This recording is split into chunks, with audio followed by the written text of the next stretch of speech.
Hello, today I'm spilling the tea on 12 products I wish I'd never bought. They were either overhyped or straight up not very good.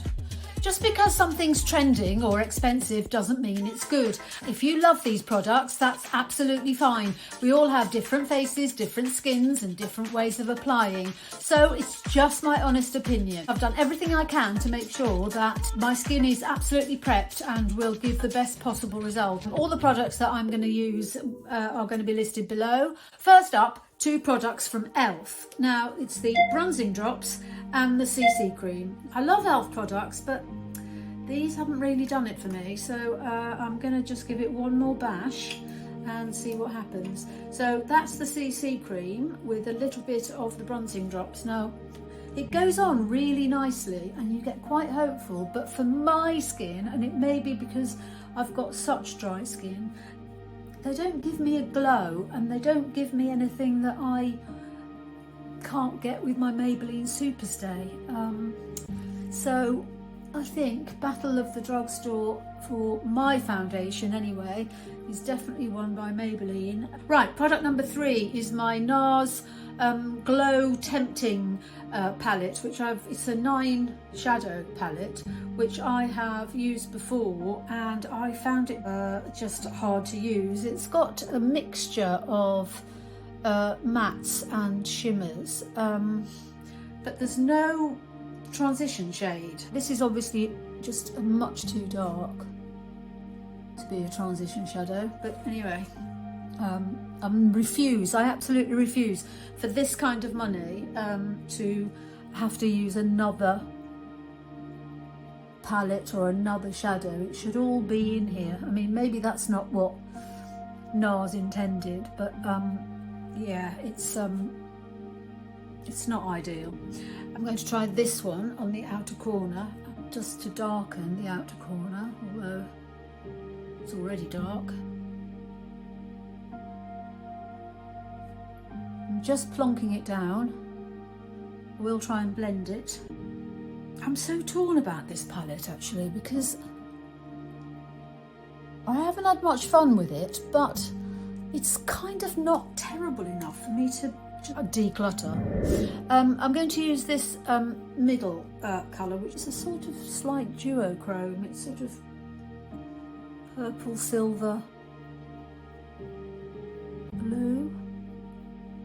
It always does this to me, this palette. It's like I want to give up on it, and then it's sort of, or maybe I'm getting more used to what it needs actually. So I can't quite say that this is a no, but at this price it's not really what I'm looking for. I'm going to try and see if I can jazz it up with this Revolution liner. Now, I've used this before and it's been very hard and not very blendable, so I've just zoomed in a tiny bit, but you see nothing's coming off. It's sort of waxed, it's too waxy, and I keep trying to warm it up on my hand, but nothing really comes off. Now, as you know, I'm a big fan of quite a lot of Revolution products, so I was quite surprised when this didn't really do what it's supposed to do. Not really happening.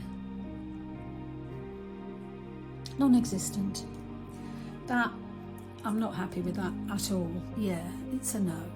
Right, next up is this Essence Booster Lash. Now, it was all over the internet, so I fell for it and bought some, but actually I found that, I mean, I don't have great lashes. They're quite thin and they're quite sparse, but you know, I can get a little bit of volume easier than this. So this is,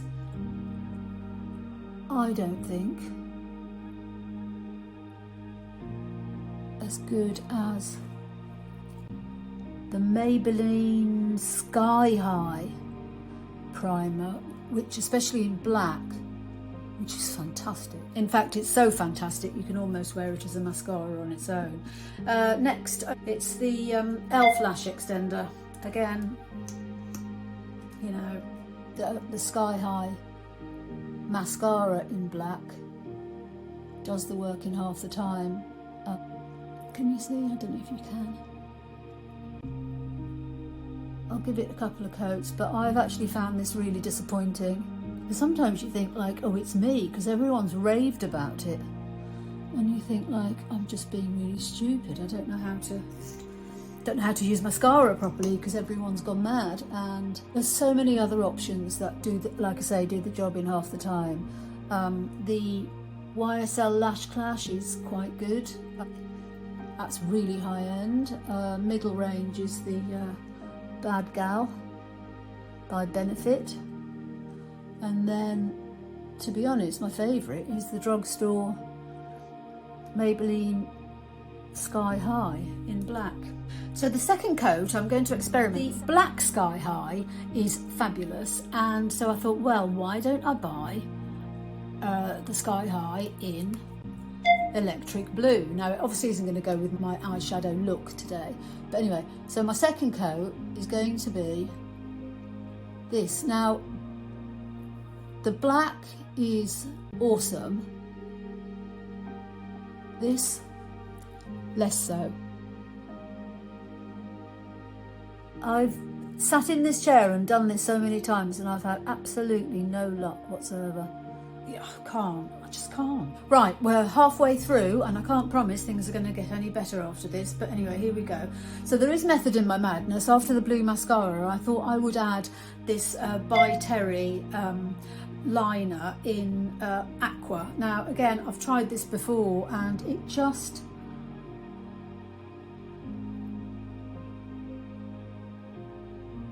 takes forever.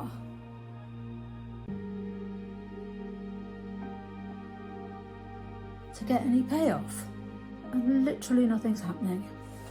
I mean, you can see it a bit, but considering the effort that I'm going to, I'm just going to get a sharpener. Right, I've sharpened it a bit. Let's see if that helps.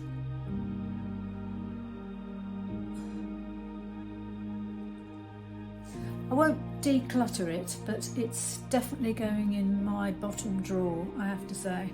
I've got two blushes next. One is from Katie Jane Hughes's brand, and the other one I actually just got a sample from my local Space NK, which is like Sephora, and it's the Glossier liquid blush in Dawn.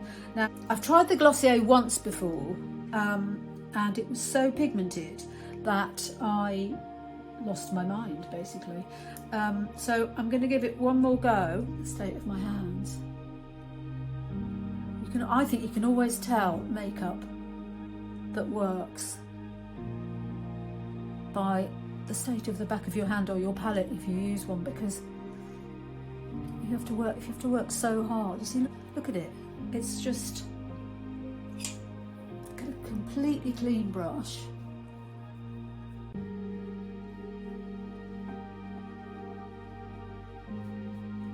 And sort of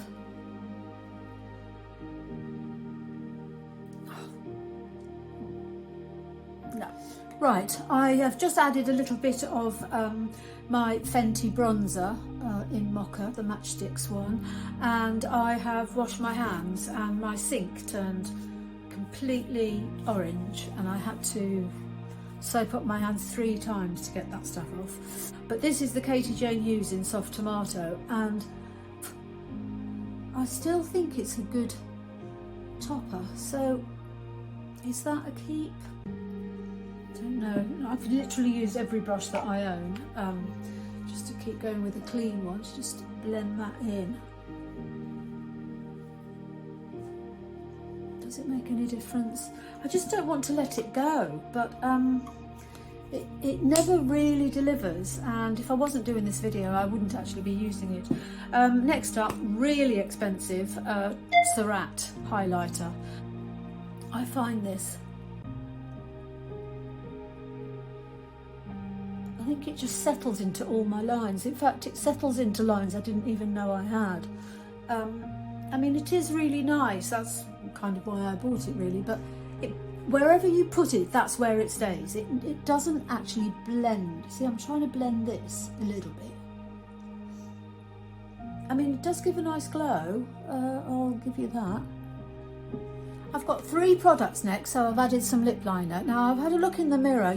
I don't think it shows up on camera, but I have got the most immense amount. Lot of fallout from the shimmers on the palette, and also a weird amount of glow on my chin from the e.l.f. CC cream. Now this is a great e.l.f. product. I love all their lip liners. Doesn't matter what colour, just buy it. I mean, just get them all. I mean, they're just absolutely brilliant. They're creamy and soft to go on, and they do stay put once you've actually put them on.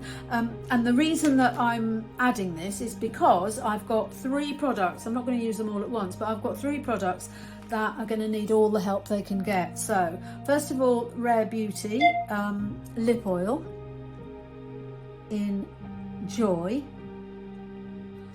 I quite liked this when I bought it, but it lasts precisely 25 minutes on me, and then it sort of disappears, and I think I want a little bit more from my lip oil, especially when there are like literally thousands of lip oils out there. I will say that it does leave a nice stain once it's disappeared. It's sort of a pinky colour, but yeah, it's just a bit meh. And I was determined to try and get a nude that worked for me, and I thought that might, and it doesn't, because I've got the wrong colour for me, for my skin tone or my undertones. But it's quite scented, which I don't really like. But actually, at the end of the day, if you don't mind a scent, then knock yourself out. e.l.f. lipstick. But this one, I'm used to reds, but that's not e.l.f.'s fault. But you know, it is a nice lipstick. It's very creamy. I think with a gloss on top. I'll try a little bit of that.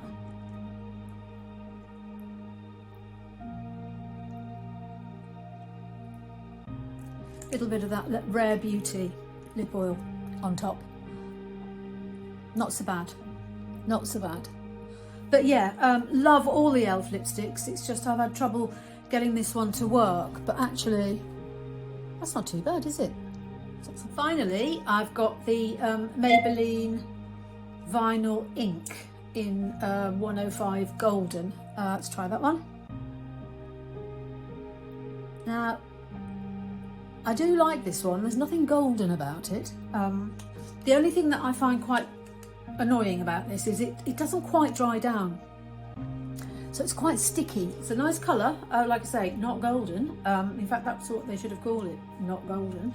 And then finally, my last product is the, you know, I tried this, the Lasting Fix by Maybelline, and it's kind of fine, but actually, and again, I think it's because I have very dry skin, but this is the, I think it's 24-hour matte setting spray. So I am just going to add a tiny little bit, but I actually find this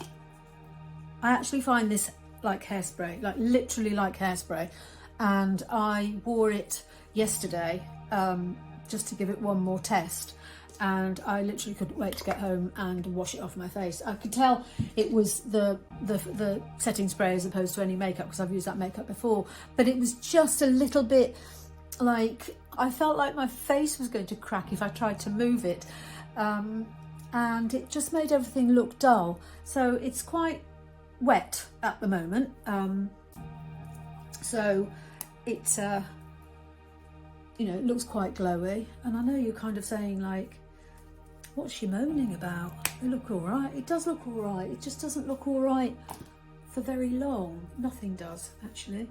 It's not bad considering they're all makeup products that I don't really like. I can feel the setting spray starting to set. Okay, therapy session over. Remember, everything's personal. This is just my own personal opinion. I have dry skin, I've got mature skin. It doesn't look terribly bad.